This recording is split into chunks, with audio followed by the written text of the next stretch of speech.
아침 말씀. 오늘 본문 말씀은 마태복음 19장 1절에서 12절입니다.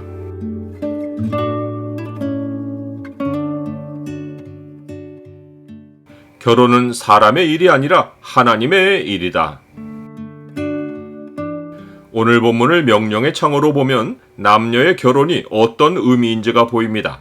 명령의 창을 보여주는 구절은 19장 6절입니다. 그런즉 이제 둘이 아니요 한 몸이니 그러므로 하나님이 짝지어 주신 것을 사람이 나누지 못할지니라 하시니. 예수님은 요한이 잡혔음을 들으시고 갈릴리로 오셔서 천국 복음 선포를 시작하셨고 용서에 관한 가르침을 끝으로 갈릴리 사역을 마치셨습니다. 수많은 가르침 가운데 갈릴리 사역의 마지막 가르침이 형제 용서인 것은 사람이 천국에 관해 아무리 많은 말씀을 듣고 실천하여도 마음으로부터 형제를 용서하지 않으면 천국 백성이 아니라고 결론 지으신 것입니다.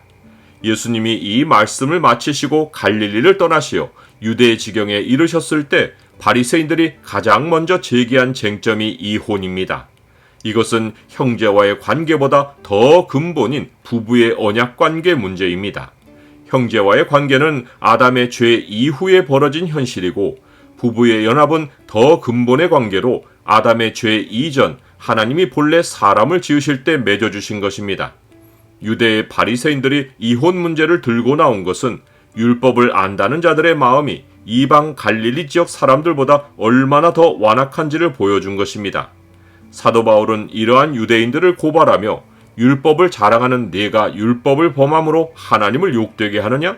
기록된 바와 같이 하나님의 이름이 너희 때문에 이방인 중에서 모독을 받는도다 라고 했습니다. 바리새인들이 예수님께 이혼 문제를 제기한 것은 이혼을 정당화하기 위해서였습니다. 그들이 말도 안 되는 이혼 규정을 만들어 얼마나 수도 없는 가정을 파괴했는지는 두 가지 예만 보아도 알 수 있습니다. 그들의 규정에는 아내가 남편의 밥을 짓다가 태우거나 아내의 눈썹 숱이 많아도 이혼이 허락되었습니다. 창조 때 결혼에 대한 하나님의 뜻이 무엇인지를 아는 자들이 창조의 근본 질서를 깨뜨렸습니다. 이러한 바리새인들이 예수님을 시험하며 어떤 이유가 있으면 그 아내를 버리는 것이 옳으니까? 라고 질문했습니다. 이혼은 얼마든지 할 수 있는데 어떤 이유가 있어야 그러할 수 있느냐고 예수님께 물은 것입니다.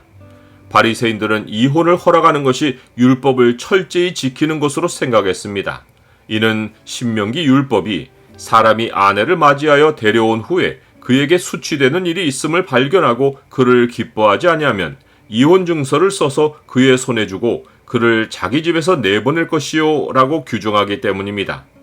율법이 수치되는 일을 구체적으로 밝히고 있지 않기에 바리새인들은 세부 규정을 마음대로 세워 이혼을 정당화했습니다.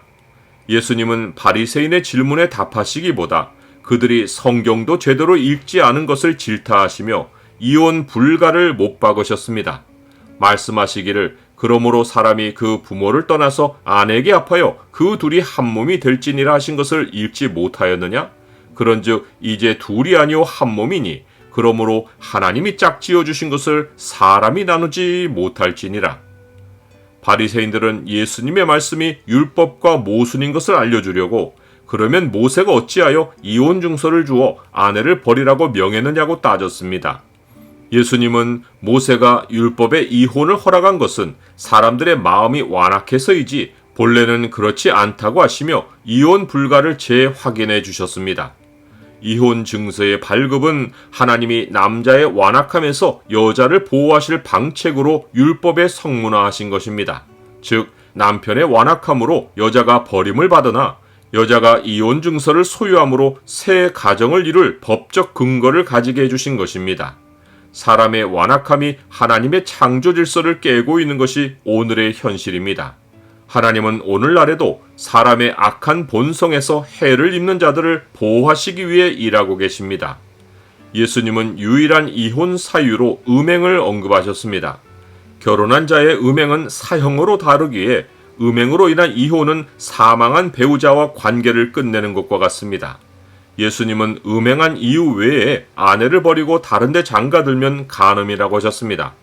남자가 다른 여자와 결합할 의도로 아내를 버린 것은 간음이고 사형당할 죄입니다. 누군가는 이런 복잡한 사안들 때문에 결혼하지 않는 것이 좋다고 하겠지만 예수님은 오직 타고난 자만이 그렇게 할 수 있다고 하셨습니다. 나는 예수님이 언급하신 이유 외에도 이혼할 수 있다고 생각합니까? 성경은 이혼이 가능한 또 다른 사유를 알려줍니다. 곧 믿지 아니하는 자가 갈리거든 갈리게 하라는 것입니다.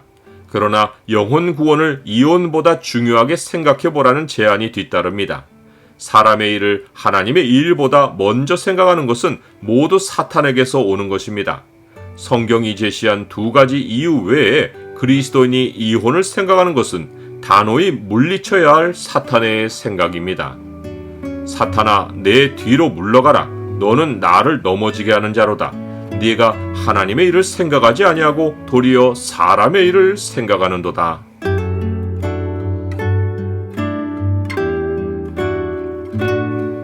주님, 결혼은 주께서 짝지어 주신 것인데 오늘날은 결혼이 언약 관계이기보다 계약 관계로 취급됩니다.